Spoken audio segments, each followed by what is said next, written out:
শুনিছানে কি কৰি আছা তুমি ৰিজনিং কৰি আছা এটো কেনেকৈ কয়নো মোক শিকাই দিয়াচোন মোক পাৰিবা নে শিকাই দিব কেল নহয় এটোতো ইজি ন এটোতো এটোতো CSSL ৰ পেপাৰ হয় এখন তো মানে ইয়াত মই ৰিজনিং কৰি আছো CSSL ৰ পেপাৰ ৰিজনিং চাই আছো অলপমান পৰীক্ষাত আহিব পাৰে তো প্ৰথমটো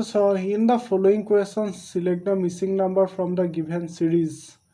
2 3 5 7 11 তাৰ পিছৰ মিসিং নাম্বাৰটো ইয়াত কি হ'ব হদিছে অপচনটো 13 দিয়া আছে তো এটোটো কেনেকৈ হ'ব 13 কাৰণ এইকেইটা আছে মৌলিক সংখ্যা তো 2 3 5 7 11 তাৰ পিছৰ মৌলিক সংখ্যাটো 13 আহিব মানে নেক্সট এটোটো ব্লাড ৰিলেশনৰ ৰিজনিং হয় তো ইয়াত ব্লাড ৰিলেশনৰ যেতিয়া আমি ৰিজনিং কৰো নহয় তেতিয়া আমি ৰিলেশন কিটা ভালকে বনাই ল'ব লাগে আৰু যিকিটা জেন্ডাৰ কিটা মেইনলি উছৰতে লিখি যাব লাগে যেনেকে H is the sister of I মানে H বাইক বা ভনিয়েক I ৰ সিস্টাৰ তো মানে তোমাৰ যেতিয়া সিস্টাৰ হৈ গল তেতিয়া জেন্ডাৰটো ফিমেল আহি যাব তো জেন্ডাৰটো তেনেকে ফিমেলত F লিখি থব লাগে মই সিম্পলি দেখাই দিছো H is the sister of I তো মানে কি যেহেতু H ফিমেল হৈ গল গটিকে ইয়াত ফিমেল লিখি থব লাগে B is the mother of H আৰু B H or mother B তো B mother হৈ যোৱাৰ লগে লগে B জেন্ডাৰটো ফিমেল হৈ গল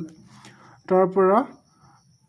H is the daughter of R গটিকে এটো বৰ্তমান ৰিলেট নাই কাৰণ আমি নিলিখো তাৰ পিছত লিখিম যে I is the sister of J